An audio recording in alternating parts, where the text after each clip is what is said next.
guitar, and it's a stringed instrument, and it has 1, 2, 3, 4, 5, 6 strings.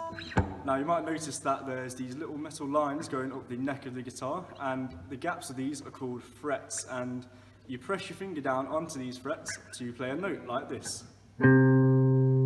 So the guitar makes a sound by the string vibrating, and one really cool thing about a guitar that you can't do on all other instruments is you can play more than one note at once, and this is called a chord, and sounds like this if you strum all the strings together.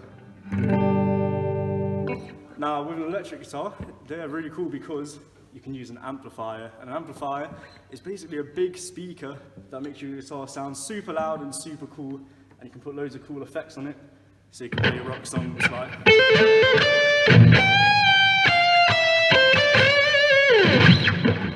Who would not want to play guitar? Yeah!